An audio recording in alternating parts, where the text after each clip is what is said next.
In episode 6 we saw that Tor Andrae claimed there were hidden allusions in St Ephrem's hymns to Huris in paradise. In this episode, two well-known scholars challenge that claim and suggest he has made a mistake. Who is right? Coming right up.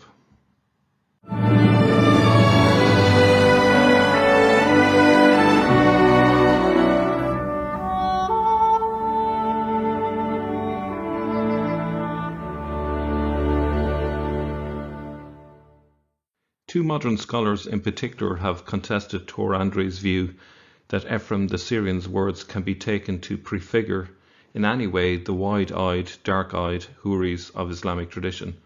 Both the Syriac scholar Dom Edmund Beck and Christopher Luxemburg have opposed it. Beck made his critique from the perspective of the proper understanding of Ephrem's stanza in its context in Midrasha 7 on paradise. In particular, he proposed that Andrae had been misled in his interpretation by a faulty reading in the text of the Midrasha as it appears in the Editio Romana of Ephrem's complete works. As it happens, the Syriac word for grapevine, gupna, or plural gupne, is grammatically feminine, a point that, according to Beck, escaped the attention of both the editor of Ephrem's text of Midrasha 7:18 on paradise in the Editio Romana and Tor Andrae. It was wrongly written in the Roman text in the masculine form, i.e. sohin, instead of the correct feminine form, sohan. Specifically, in the first half of the stanza, when the text says of the one who in this life abstained from wine, that the Syriac participle translated as he is eagerly awaited by the grapevines was wrongly written in the Roman text in the masculine form, i.e. sawhin, instead of the correct feminine form, sawhan.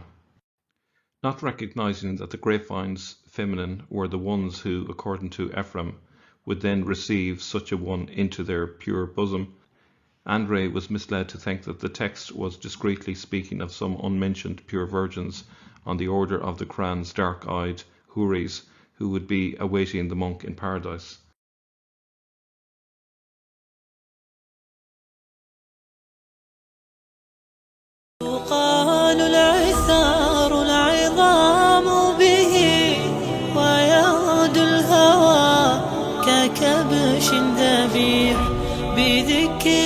Allah Azza wa Jal tells us about what He has prepared for us in this villa, in this huge palace, in this tent.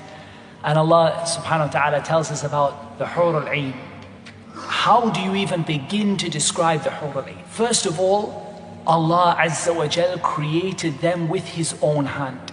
Allah subhanahu wa ta'ala created them directly. Now Allah creates directly many things.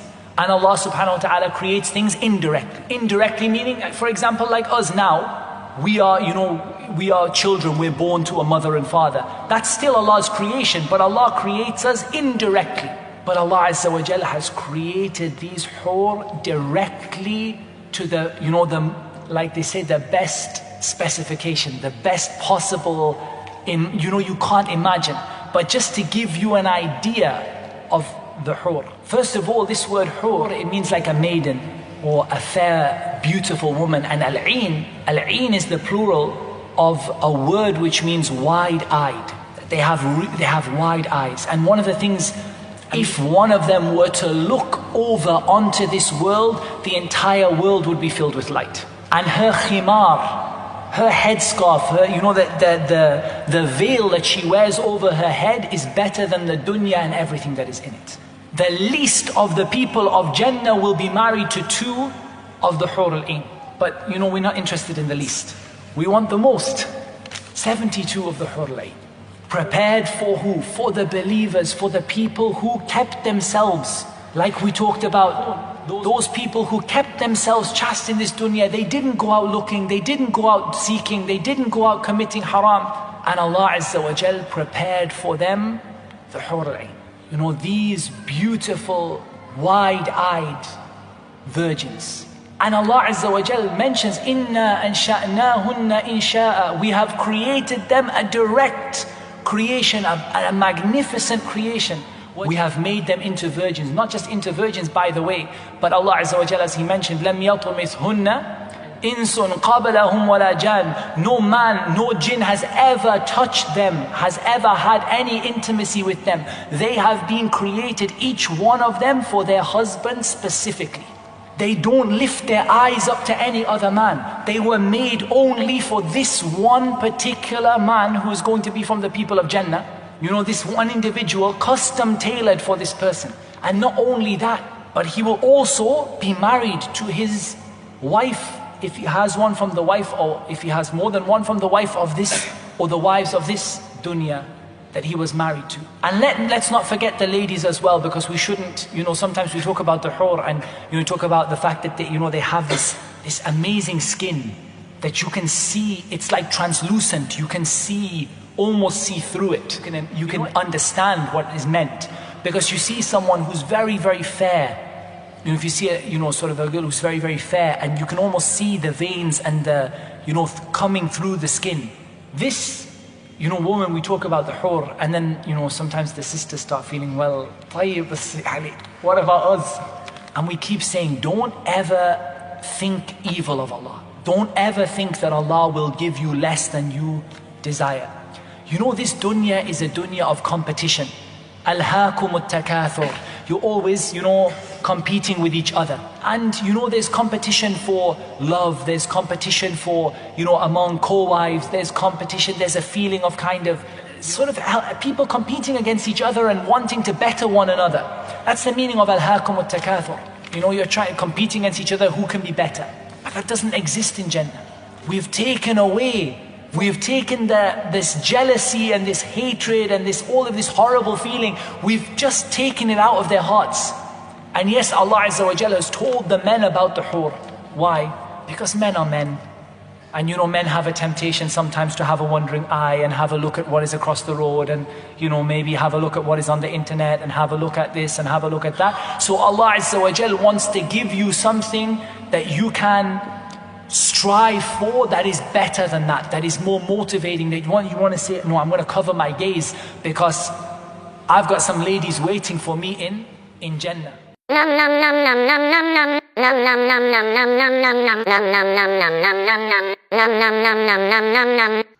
The important point for Beck was his satisfaction that he had successfully removed the textual basis for Tor Andrae's suggestion that Ephrem had anticipated the Huris. What is more, Beck also showed that, as in other passages of the Madrashi on paradise, so in this one, Ephrem was evoking the imagery of a lush garden and speaking of the overhanging trees and grapevines of paradise that offer their bunches of grapes to the blessed. As a case in point, he cited the example of Madrasha 9, 3 and 4. So as an example, let's have a look at Madrasha 9, 3 and 4. The text is here in the slide.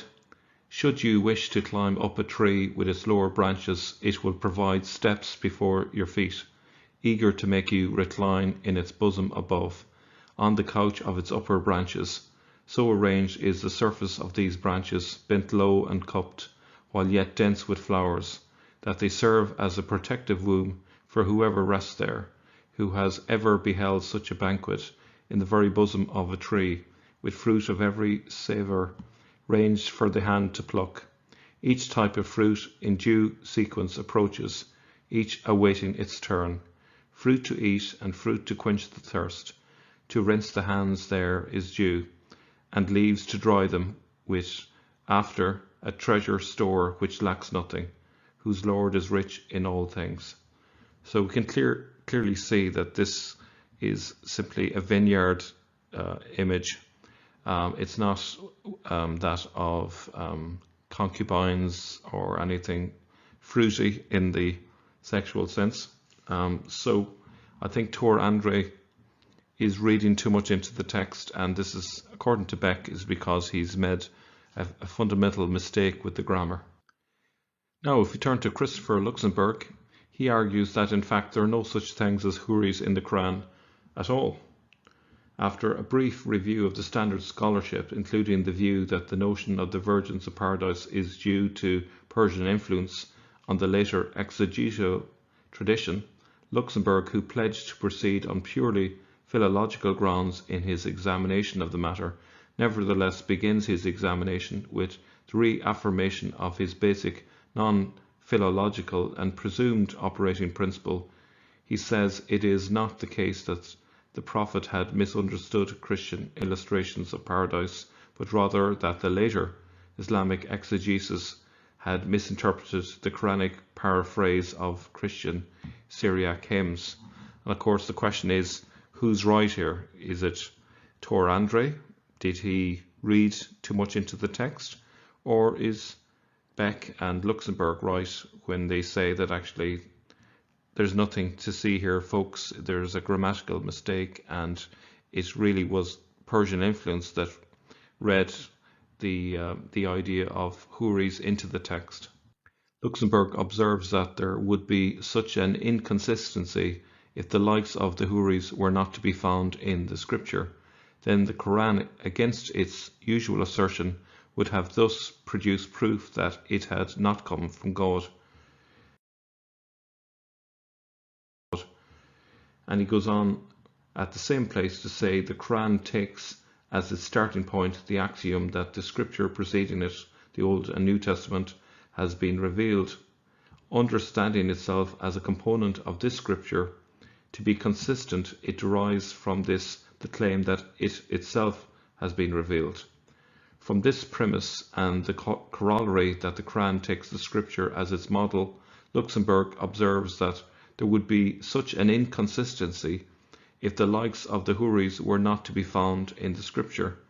Then the Quran, against its usual assertion, would have thus produced proof that it had not come from God. It's not logical for the Quran to assert that there are Huris in heaven, because there's no such suggestion in the Bible. But, says Luxemburg, the Quran is not to blame if, out of ignorance, people have read it so falsely and projected onto it their subjective, all-too-earthly daydreams.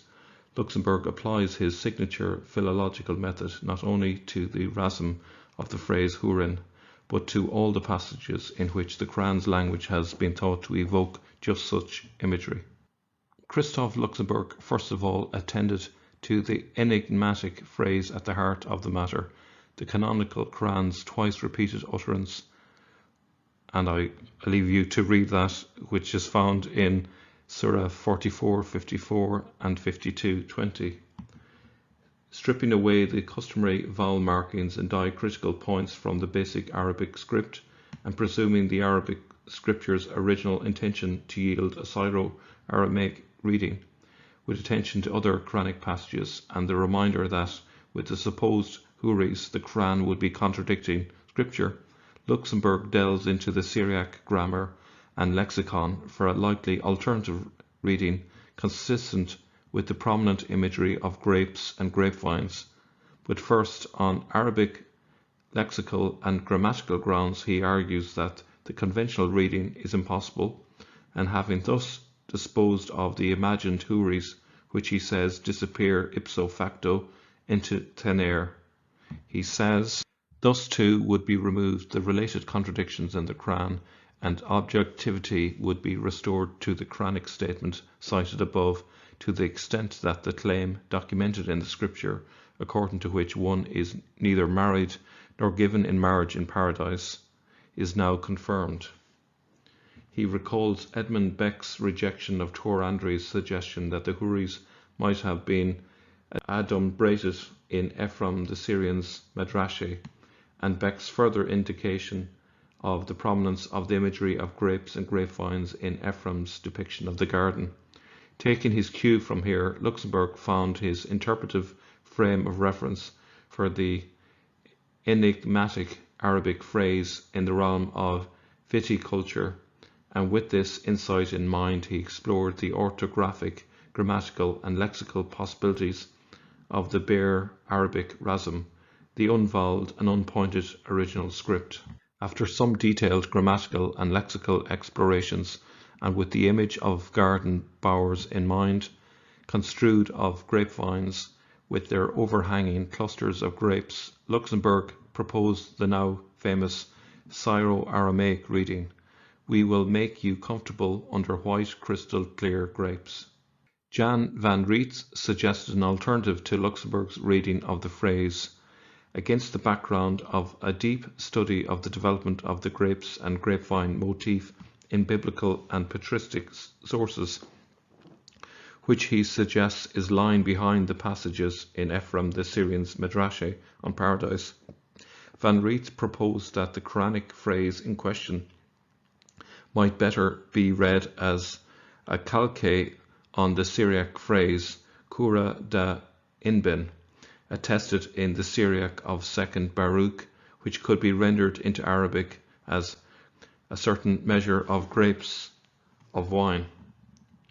In a long footnote in a later edition of his work, Luxembourg rejected Van Riet's suggestion, but the latter's sketch of the early development of the grapes and grapevines motif in early Christian literature nevertheless remains a valuable contribution to the discussion. Luxembourg neglects finding instances of the actual currency in Syriac literature of phrases like his postulated white crystal grapes, construed on the basis of grammatical and lexical possibilities alone. On the other hand, he does not consider the full context of the passages to which he refers in Ephrem the Syrian's Midrash on paradise, where marital metaphors definitely do appear. So while he rejects Tor Andrae's interpretation, there is still a case for Andrae's take on this. Now, recently I've received translations of Ephrem's Midrash on the church, and currently I'm going through that, and I hope to find possible instances of this phrase, white crystal grapes. Griffith's point here is that Luxembourg's methodology was pre-stacked to reach a certain conclusion. He says that what is more, it appears from his own words quoted above that it was not philology in the first place, but a preconceived line of scriptural reasoning and an idiosyncratic view of the Quran's origins that first prompted Christopher Luxembourg to reject the Huris of the Islamic exegetical tradition. He then used Syro-Aramaic philology to produce another reading of the Arabic phrases actually appearing in the Quran. I don't like Griffith's point here about viewing Luxembourg's view as idiosyncratic. I think that's a bit unfair. I think his view is legitimate, and it seems to take into account the historical sequence of events much more than just simply following the standard Islamic narrative. While the Midrashis are often mentioned by scholars, their content itself has often been neglected. The collection of 15 Midrashi on paradise are preserved in an early 6th century manuscript written in the city of Edessa in the year 519 AD by an otherwise unknown scribe named Julian. In our next video, we will look into their content and try and answer the question once and for all: who has got it right? Was it those that say Ephrem was only talking about grapes? Was it those who say he was hinting at something more on the lines of the Huris? Or maybe was it somewhere in between, where the vineyards are ultimately symbolic of a metaphor, i.e. paradise is the bridal chambers of the blessed? So that's what we're going to look at in the next episode. It's a lively debate, and it'll be interesting to see which way we go on all of this. So thank you for watching. If you're enjoying the content, please hit the like button, and if you don't want to miss the upcoming episodes, please consider subscribing. See you all in the next episode.